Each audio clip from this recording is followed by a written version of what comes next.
자, 내용을 읽어보겠습니다. 내 하나님 여호와께서 내게 기업으로 주어 차지하게 하실 땅에 내가 들어가서 거기에 거주할 때에 내 하나님 여호와께서 내게 주신 땅에서 그 토지의 모든 소산의 만물을 거둔 후에 그것을 가져다가 광주리에 담고 내 하나님 여호와께서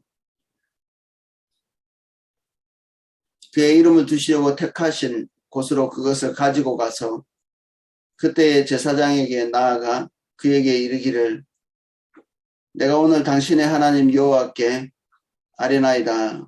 내가 여호와께서 우리에게 주시겠다고 우리 조상들에게 맹세하신 땅에 이르렀나이다 할 것이요. 제사장은 내 손에서 그 광주리를 받아서 내 하나님 여호와의 제단 앞에 놓을 것이며 너는 또 내 하나님 여호와 앞에 아뢰기를 내 조상은 방랑하는 아람 사람으로서 애굽에 내려가 거기에서 소수로 거류하였더니 거기에서 크고 강한 번성한 민족이 되었는데 애굽 사람이 우리를 학대하며 우리를 괴롭히며 우리에게 중노동을 시키므로 우리가 우리 조상의 하나님 여호와께 부르짖었더니 여호와께서 우리의 음성을 들으시고 우리의 고통과 신고와 압제를 보시고 여호와께서 강한 손과 편팔과 큰 위엄과 이적과 기사로 우리를 애굽에서 인도하여 내시고 이곳으로 인도하사 이 땅 곧 젖과 꿀이 흐르는 땅을 주셨나이다.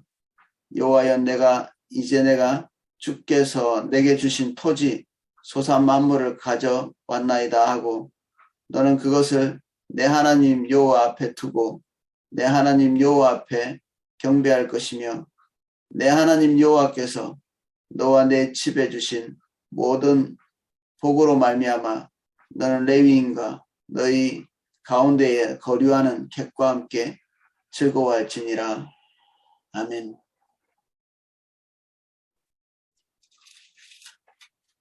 내용을 좀 살펴보겠습니다.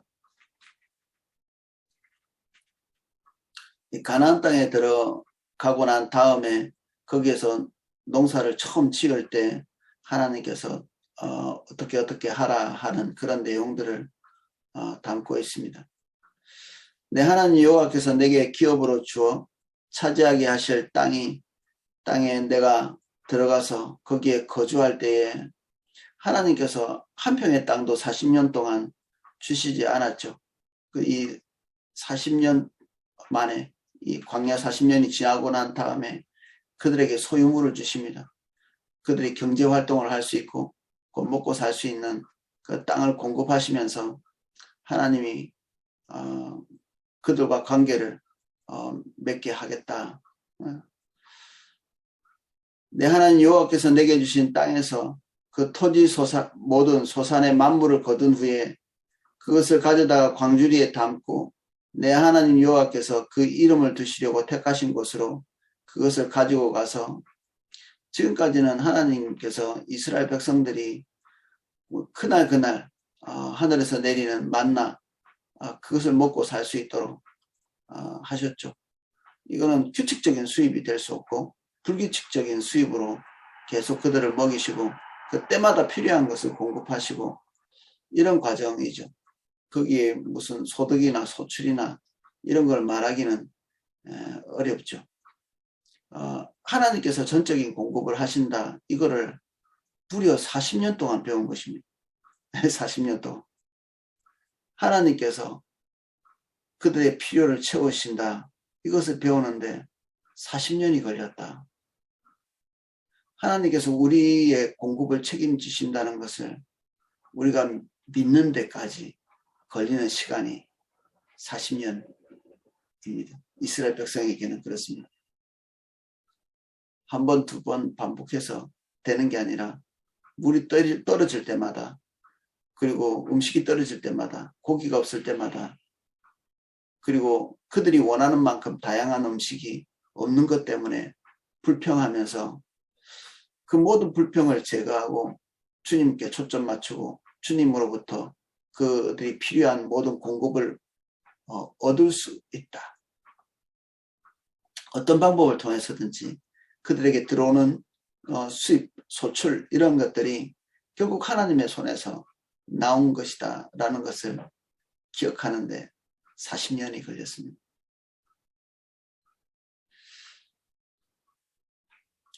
그렇게 될 때 그들이 완성된 가치관을 가지고 있는 것이 아니라 그들이 첫 소출을 거둔 그때부터 지속적으로 이어질 이 기념 행사 같은 거죠. 기억하기 위한, 하나님께서 주셨다는 것을 기억하기 위한 그런 퍼포먼스, 그리고 절기를 지키는 것, 이것에 대해서 설명하고 있습니다. 하나님께서 한 땅을, 한 지역을 선택하실 것인데 거기에 굳이 이 토지소산의 만물 처음 난 것, 가장 좋은 것이죠. 가장 좋은 것. 우리 세종시에도 딸기 농장이 있는데 가보면 12월 달에 딸기를 처음 따는데 그때가 가장 비쌉니다. 제일 맛있고 영양분을 가장 많이 이렇게 받아가지고 난 그 처음 익은 것, 그것을 하나님께 드린다. 이것을 통해서 우리는 가장 좋은 것을 내 입에 넣거나 내 자식에게 주거나 그리고 내가 소중하게 여기는 사람한테 갖다 바치거나 이렇게 하지 않고 하나님께 드리는 이 행동을 통해서 지금까지 하나님께서 우리에게 주신 은혜에 대해서 리마인드 하는 거죠. 가장 좋은 것, 처음 난 것, 이것을 하나님께 드릴 때 우리가 그것을 기억하기가 훨씬 더 용이하고 또 기대할 만한 것이기 때문에 하나님께서 명령하신 거겠죠. 우리가 가지고 있는 것, 끝물을 드리는 것, 이건 손쉬운 헌신이죠. 손쉬운 헌신. 저는 어렸을 때 제사를 많이 드려가지고 제사 이렇게 지내고 나면 우리 조상한테는 좋은 것을, 제일 좋은 것을 이렇게 드립니다.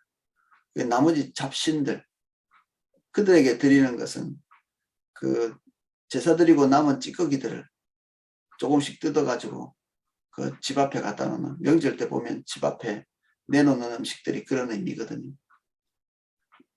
우리 하나님께 드리는 그런 방식, 이런 방식과 잡신에게 드리는 이런 신의식, 신에 대한 퍼포먼스, 이런 것과 굉장히 다르죠. 그런 찌꺼기만으로도 만족할 수 있다. 재앙을 면하기 위한 어떤 퍼포먼스죠. 혹시 그 귀신들이 우리에게 해를 끼치지는 않을까, 그 두려움. 그래서 음식에 조금씩 떼서 갖다 던져놓는,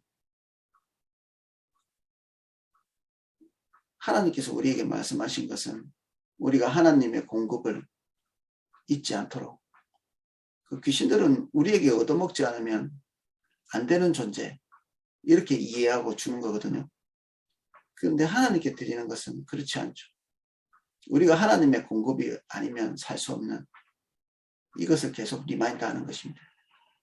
기억하고. 그래서 이것을 하나님을 공경하고,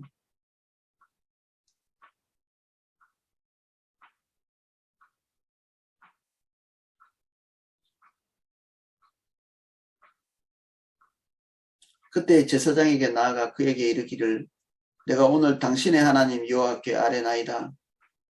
내가 여호와께서 우리에게 주시겠다고 우리 조상들에게 맹세하신 땅에 이르렀나이다 할 것이요. 우리는 통상적으로 이런 표현을 잘 쓰지는 않죠. 우리가 헌금을 들고 가서 사제한테 가가지고 당신의 하나님이 나를 이렇게 도와주셨습니다. 그래서 이 헌물을 바칩니다. 이렇게 얘기하지는 않죠. 굳이 이렇게 해야 되는 이유, 성경에 잘 나와 있지는 않습니다.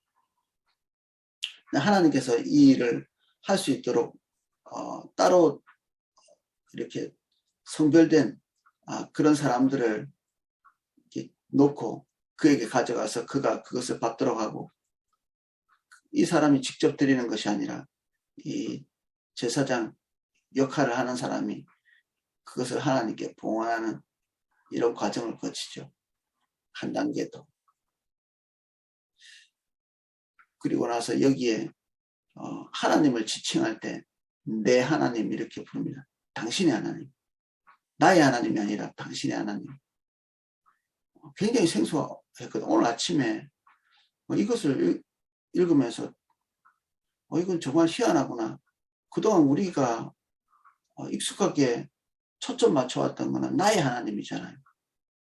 남의 하나님이 무슨 소용이 있어. 나의 하나님이 소중하지. 내가 경험할 수 있는 하나님. 다른 사람이 뭘 하든지 간에 내가 하나님을 경험한 것, 그리고 내가 경험하고 있는 하나님, 그분이 소중하지. 이렇게 생각할 수 있지만 우리가 잊어버렸던 당신의 하나님을 다시 찾는 게 또 소중한 일 같더라고요. 우리가 다른 지체들이 내가 하나님을 대면하는 것 같이 더욱 하나님을 대면하고 있다는 사실을 인정하는 것. 내 위에 계신 하나님이 아니라 형제 위에 계신 하나님, 그리고 자매들 위에 계시는 하나님, 동일하게 하나님의 백성으로 부름받은 모든 사람들, 그 사람들이 각자의 하나님을 모시고 있는 거죠. 물론 우리 모두의 하나님은 같은 하나님이십니다. 이것은 상대방의 하나님을 존중하는 것, 그 하나님이 동일하게 우리의 존경도 받아야 되는, 우리의 숭배도 받아야 되고, 우리의 헌신도 받아야 되는 하나님이시죠. 나는 사실은 나의 하나님이기 때문에 주님 따라가는 거잖아요.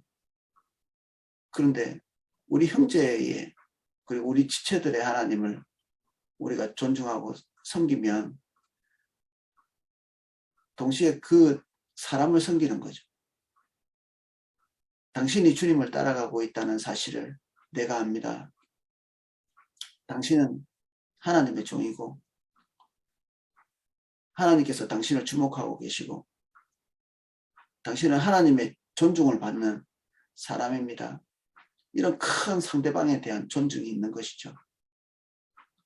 여기는 제사장의 하나님 이렇게 지칭되어 있지만 우리는 모두가 제사장이라고 볼 수 있죠. 하나님께서 우리를 왕같은 제사장으로 세우셨잖아요.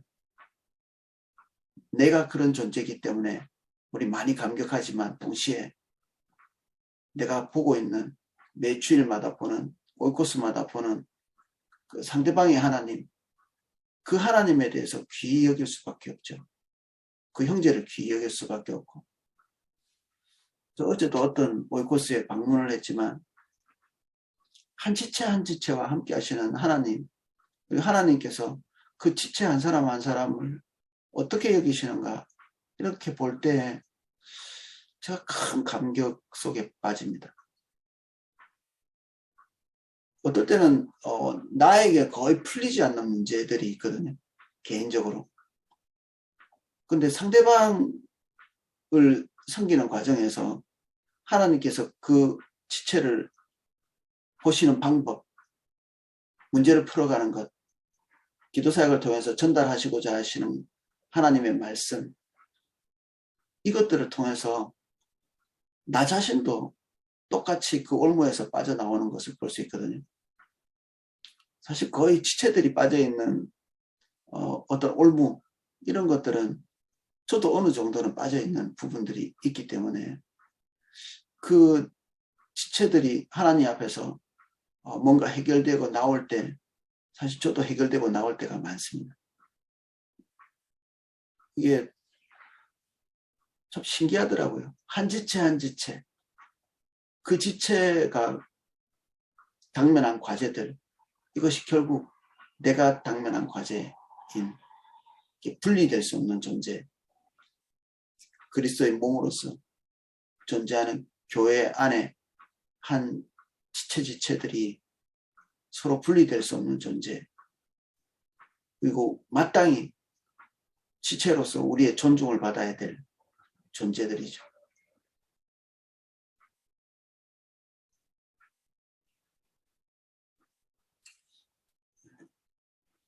그래서 제가 교회에 대해서 가지고 있는 감격만큼 저는 모든 지체들이 다른 지체 한 사람 한 사람에 대한 감격을 가질 수 있으면 좋겠다.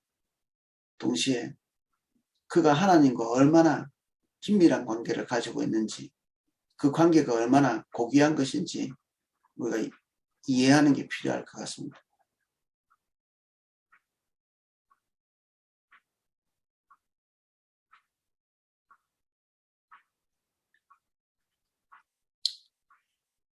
사절, 제사장은 내 손에서 그 광주리를 받아 내 하나님 여호와의 제단 앞에 놓을 것이며, 그래서 우리가 직접적으로 하나님께 나아가지 못하고 이 어떤 한 세운 사람과의 관계 안에서 나오는, 또 어떤 면에서는 다른 사람과의 관계가 하나님과의 관계의 그 직격탄이 될 수도 있죠. 다른 사람과의 관계가 문제가 생긴다 그러면 하나님과의 관계도 거의 닫히거든요. 그래서 예수님께서 우리에게 말씀하신 것 기억해 보면, 우리가 하나님께 예물을 드리려고 왔을 때 풀리지 않는 관계의 문제를 하나님께서 생각나게 해주시면 일단 그거 내려놓고 그 사람과 가서 그 문제, 관계의 문제, 서로의 존중의 문제, 이런 것들을 먼저 해결하고 와서 다시 하나님께 예배하도록 가르칩니다. 이게 나 개인이 하나님 앞에서 발부둥 쳐서 예배자가 될 수 있는 것도 아니고, 우리의 신앙을 세울 수 있는 것도 아니고, 온전해질 수 있는 것도 아니고, 더 적나라하게 얘기하면 우리 한 개인에 대한 믿음, 마음, 헌신을 하나님께서 인정하지 않는 거죠. 우리의 독자성, 한 개체, 이것을 하나님께서 용납하고 수용하고 계시지 않는다는 얘기도 될 수 있습니다. 우리가 형제와의 관계를 엉망진창으로 만들어 놓고 예배를 할 수 있다고 생각하는 것은 사실은 우리가 굉장히 그 독자성을 가지고 있는 거죠. 우리의 신앙, 우리의 믿음, 나 홀로 서서 하나님께 나아갈 때도 별 문제 없을 거라고 생각하고 하나님께 예배드리러 나가는 그런 케이스잖아요. 예수님은 차라리 안 드리는 게 낫다. 드려봤자 소용없으니 중단하라. 그리고 우리에게 권면하는 것, 형제에게 가서 다시 그 형제와 내가 분리된 존재가 아닌 것을 다시 확인하고 화평하고 하라는 거죠. 이것을 우리가 이해할 때 내가 지은 죄 때문에 그렇다고 해서 다시 내 것을 이렇게 보기 쉬운데, 이것은 형제와의 관계, 이것은 내 것이 아닙니다. 그 형제의 것이기도 하고 나의 것이기도 하고 동시에 공존하는 거죠. 예수님의 존재 방식이 뭐죠? 우리 안에 존재하는 방식이 내 안에 들어와서 계신다, 영접한다, 이런 개념과 동시에 두세 사람이 모인 곳에 내가 거기 함께 있겠다. 우리의 관계, 공동체 가운데, 그리고 몸 가운데, 거기에 거하는 거죠. 그러면 우리 각 개인이 따로따로 분리되어 있으면 이게 몸이 아니죠. 그럼 거기에 하나님이 거하실 수 없고 운행하실 수 없다는 얘기입니다. 그래서 분리된 교회, 교회 구성원은 무기력하기 짝이 없죠. 음부의 권세가 이기지 못할 게 교회인데 음부의 권세한테 이게 번번이 깨지게 돼 있죠. 분쟁하고 나누어지고 연합하지 못하고 관계의 단절이 있는 하나님께 열심히 있지만 지체들에 대해서 형제에 대해서 말할 수 없이 무정하고 차가워져 있다면 예배는 불가합니다. 불가하죠. 그래서 오이코스 안에 이 온기가 중요하고요.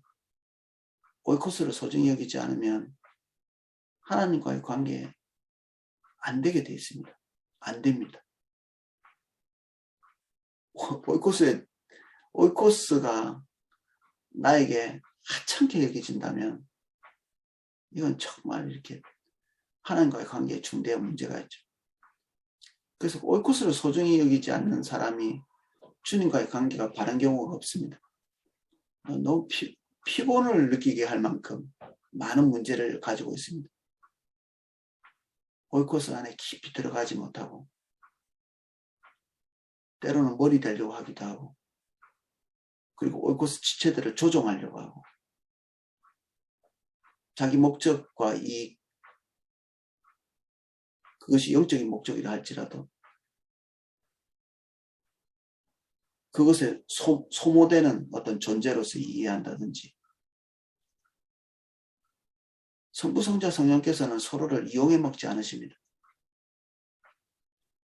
예수님이 자기 목적을 위해서 성령님을 찾지도 않고요. 서로의 존재 방식이죠. 함께 한 몸으로 거하는 것이 성부, 성자, 성령의 존재 방식이십니다. 우리도 마찬가지로 내 형제와 내가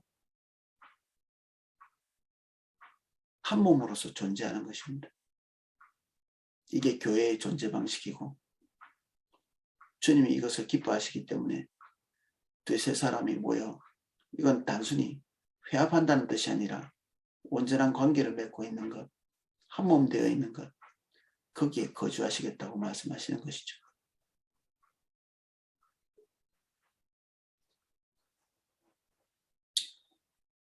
너는 또 내 하나님 여호와 앞에 아뢰기를 내 조상은 방랑하는 아람 사람으로서 이 사람은 야곱을 얘기합니다. 이 직접적인 그 이스라엘 백성들의 조상은 야곱이라고 볼 수 있죠. 아브라함, 이삭, 야곱 때에 있어서 12명의 자식들이 태어나고 이 12명이 이스라엘 백성 전체의 조상이 되죠. 아람 사람, 이 바단 아람이라고도 부르고 이 아람의 그 야곱의 부인들이 이쪽 출신이죠. 그리고 야곱의 어머니도 이쪽 출신입니다. 그래서 여기에서 거주하고 그리고 부인을 얻고 가족들이 다 여기서 생성되죠. 그래서 이 사람을 아람 사람이라고. 아람은 가나안 안쪽은 아니죠. 굳이 하나님께서 이런 얘기를 하시는 이유가 뭘까요? 이스라엘 그 가나안 영토 안에서 그들의 독자성, 그들의 순수성 이런 것에 벌벌 떨고 있는 지금 현재 이스라엘이 다소 그렇잖아요. 그리고 예수님 시대에 이스라엘 백성들 이방인과 꽃깃만 스쳐도 탈탈 털어내야 되고 더러워진다고 생각하는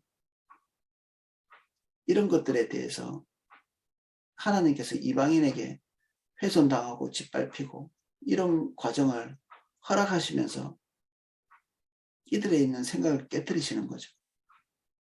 여기에서 이스라엘 백성들의 정체성을 이렇게 말할 때 하나님의 백성으로서 이 테두리를 딱 치고 있으면서 너희들이 뿌리가 금수저인 것처럼 이렇게 여기지 않으시는 거죠. 첫 출처가 이방입니다. 이스라엘 백성도 이방인이었죠. 이 가나안 땅에 들어와 있는 처음부터 하나님의 백성이 아니라 어느 시점에는 그 테두리에 들어오지 못한 존재. 이거 더 위로 거슬러 올라갈 때 아브라함도 메소포타미아 사람이었죠. 그래서 우리는 시부터 달라 진화론자들이 그렇게 얘기합니다. 우리는 원숭이부터 다른 존재야. 그리고 우리나라 사람들 족보 운운하면서 우리는 뭐 무슨 파에 누구고 이게 우스운 거죠. 이런 것들이. 사실은 부끄러운 건데도 부끄러운 줄 모르고 말을 하는 것입니다. 하나님의 백성이면서도 우리의 출처, 우리의 족보에 대해서 얘기하는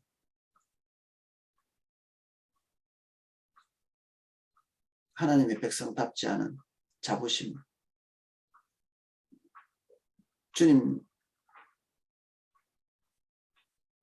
아는 그 순간에 내려져야 될 부분이 내려지지 못하고 쭉 온 거죠. 그런 자랑들이. 그래서 이전의 것들을 비교할 때 오늘 하나님께서 주신 소출과 내 명예, 내 지위, 내 위치 이런 것에 대한 출처가 나에게서 나오지 않고 하나님께로부터 나온 것이라는 것을 인정하는 것. 이게 헌금, 헌신, 헌물입니다. 이것이. 그것을 기억하도록 요청하고 계시죠.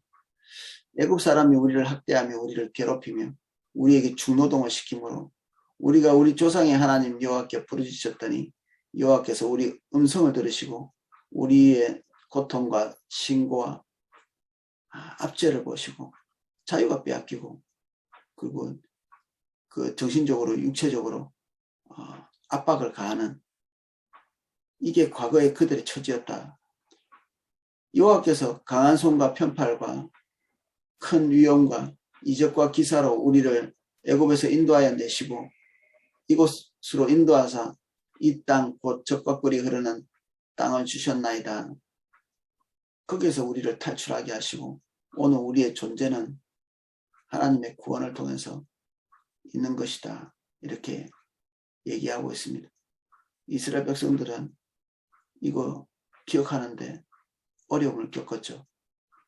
그래서 애굽에 대해서 끊임없이 그리워하는 이전에 좋았다. 옛날이 좋았는데 불신자의 삶에 대한 그리움,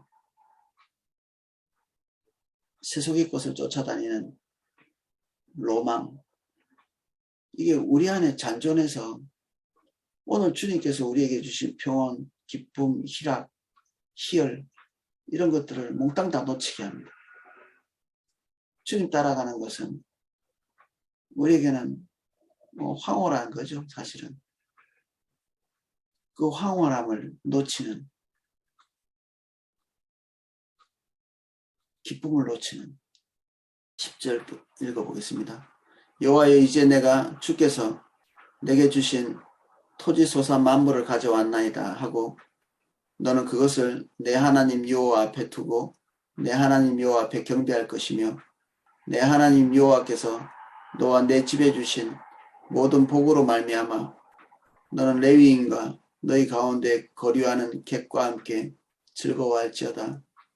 이스라엘 백성들이 하나님께서 정하신 소유의 것으로 즐거워할 때 굳이 하나님께서 그 소유를 허락하시지 않은 레위인들 그리고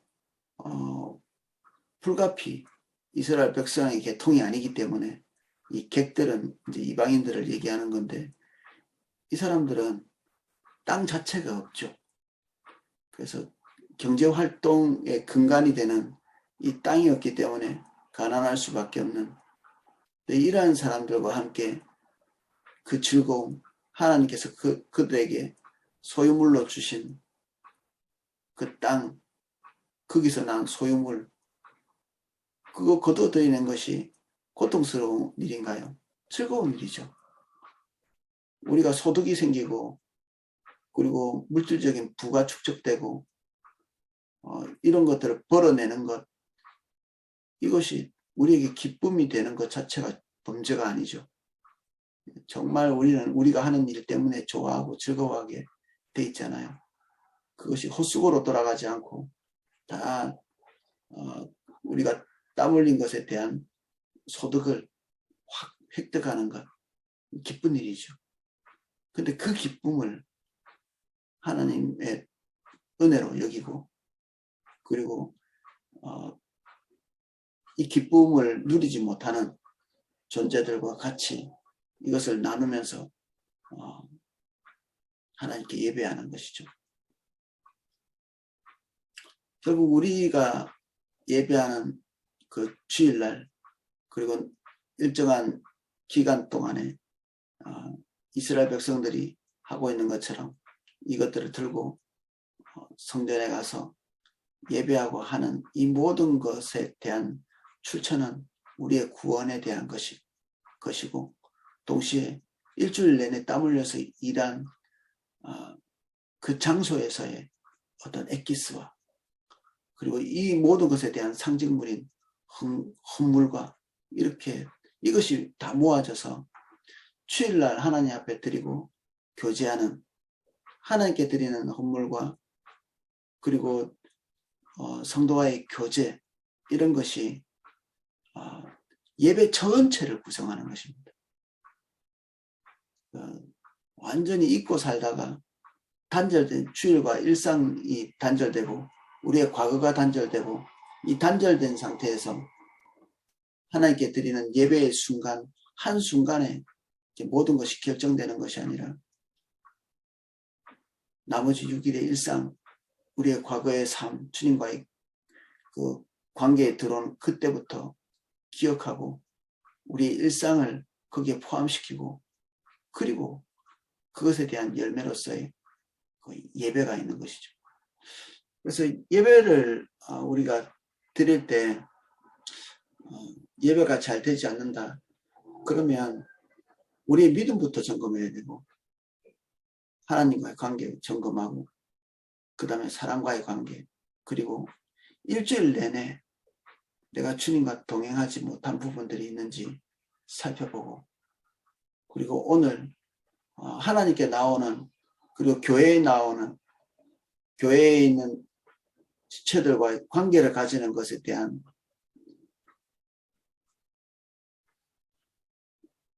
감사가 포함되어 있는, 이것이 온전한 예배가 되는 거죠. 예, 오늘은 여기까지 살펴보도록 하겠습니다. 이 방송이 끊어져서 좀 장애가 있었는데, 예, 어떻게 할 수가 없네요. 이런 부분들은. 같이 기도하겠습니다. 주님,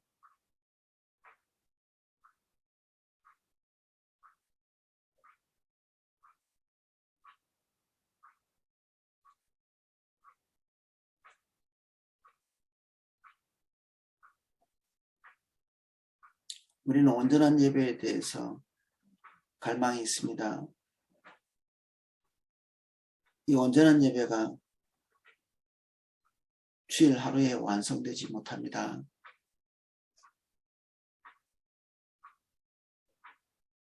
우리의 중심 안에서, 일주일의 삶 안에서, 우리의 신앙 고백 안에서,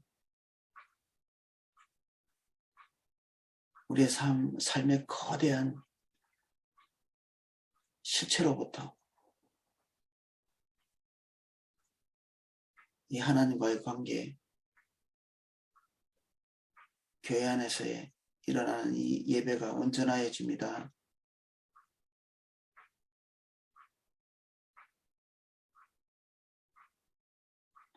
주님은 우리의 삶 전체를 바뀌기를 원하십니다. 일상 구석구석까지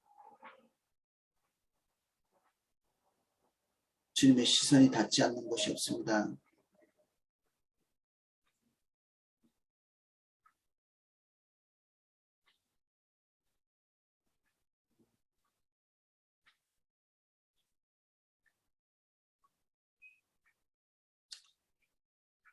주님은 우리의 전부이십니다.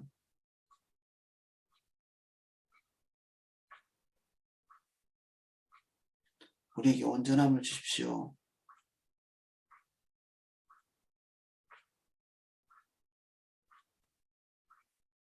신명기 26장에 말하고 있는 온전한 예배, 온전한 헌물을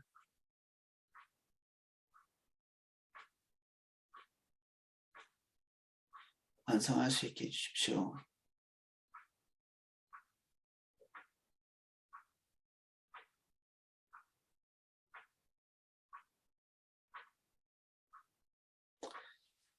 감사합니다. 예수님 이름으로 기도합니다. 아멘. 예, 제가 기도하시